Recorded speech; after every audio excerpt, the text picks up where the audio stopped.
Canadien, si un Québécois veulent venir ici, ça prend, en début spécifiquement, ça prend beaucoup d'efforts pour commencer à connaître les gens, poser beaucoup de questions, comprendre comment ça fonctionne, parce que c'est pas si simple que ça paraît, je dirais. Non, exactement. Fait que là, on le voit quand même que tu n'es pas arrivé en Floride puis tu t'es assis sur tes lauriers en faisant rien. Ouais. Il a fallu, tu n'avais pas de contact, tu n'avais pas de ressources. Les real estate qu'on a parlé tantôt, tu es allé les chercher. Puis tes 300 contacts dans le domaine des finances, tu es allé les chercher aussi. Fait qu'en un an, quand même, félicitations parce que tu as déjà développé quelque chose assez rapidement. Je suis un client québécois, je veux acheter une propriété ici. Comment ça fonctionne, le financement? Bonne question. Je vais commencer avec l'option qui donne les meilleurs taux sur le marché, je dirais. Au lieu de prendre les taxes et les états financiers, mettons, du Québec, si c'est un entrepreneur au Québec, je vais me fier seulement sur une lettre de leur comptable qui confirme le revenu les 2 dernières années. OK.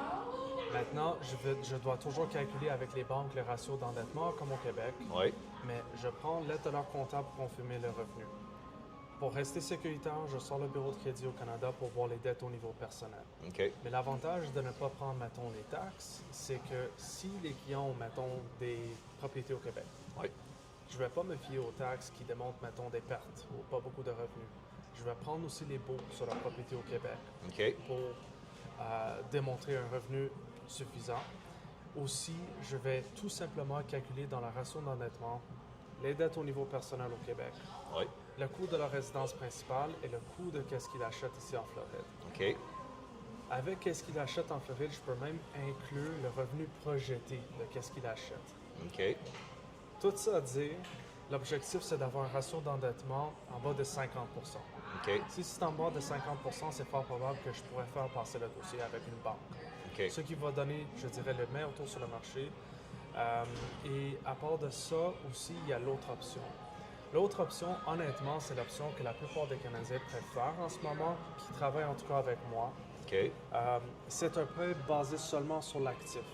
OK. Fait que s'il y a un Canadien qui décide d'acheter ou refinancer ici en Floride, je ne sors pas le bureau de crédit au Canada dans ce cas-là.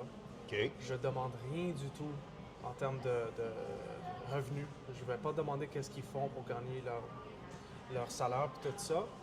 Je fais un prêt basé sur l'actif. Qu'est-ce qu'il fait, c'est que tant et si longtemps qu'ils me démontrent qu'ils ont leur mise de fonds, les frais de clôture et 12 mois de paiement quelque part, même si c'est au Canada, ils sont prêts à prouver qu'ils peuvent commencer à magasiner pour des achats.